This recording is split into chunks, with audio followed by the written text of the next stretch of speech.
അധ്യായം 16. സന്തോഷകരമായ ജീവിതത്തിന് മാറ്റങ്ങൾ അനിവാര്യമാണ്. നമ്മുടെ ജീവിതത്തിൽ ഉണ്ടാകുന്ന ദുഃഖങ്ങളും ദുരിതങ്ങളും നമ്മൾക്ക് മാറ്റങ്ങൾ ആവശ്യമാണെന്നുള്ള സൂചനയാണ് നൽകിക്കൊണ്ടിരിക്കുന്നത്.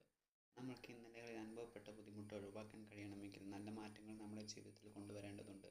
പണമില്ലാത്ത അവസ്ഥ നമ്മുടെ ജീവിതത്തിൽ ഒത്തിരി വേദനകൾക്ക് കാരണമായി തീർന്നേക്കാം. നമ്മൾ മുന്നോട്ട് പോകണമെങ്കിൽ ആവശ്യത്തിന് പണം വേണ്ടതുണ്ട്. പണം കണ്ടെത്താൻ ശരിയായ വരുമാന മാർഗങ്ങൾ അന്വേഷിക്കേണ്ടതുണ്ട്.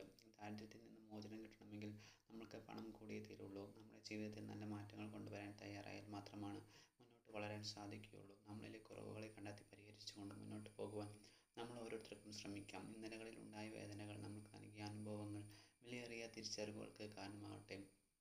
നമ്മൾ അനുഭവിക്കുന്ന വേദനകൾ മറ്റാരെക്കാളും നമ്മൾക്ക് മാത്രമാണ് തിരിച്ചറിയാൻ കഴിയുകയുള്ളൂ. ഇന്നലകൾ കടന്നുപോയി എങ്കിലും ഇന്നലകളിൽ ഉണ്ടായ നഷ്ടങ്ങളൊക്കെ തിരിച്ചറിയാൻ പരിഹരിക്കാൻ നമ്മുടെ ഭാഗത്തു നിന്നും ആത്മാർത്ഥമായ ശ്രമങ്ങൾ ഉണ്ടാവേണ്ടതുണ്ട്. സങ്കടം നമ്മളെ വിട്ടൊഴിയണമെങ്കിൽ നല്ലതുപോലെ കഷ്ടപ്പെടാൻ തയ്യാറാകേണ്ടതുണ്ട്. നമ്മൾ ഓരോരുത്തരും നല്ല മാറ്റങ്ങൾ കൊണ്ടുവരാൻ സാധിക്കും.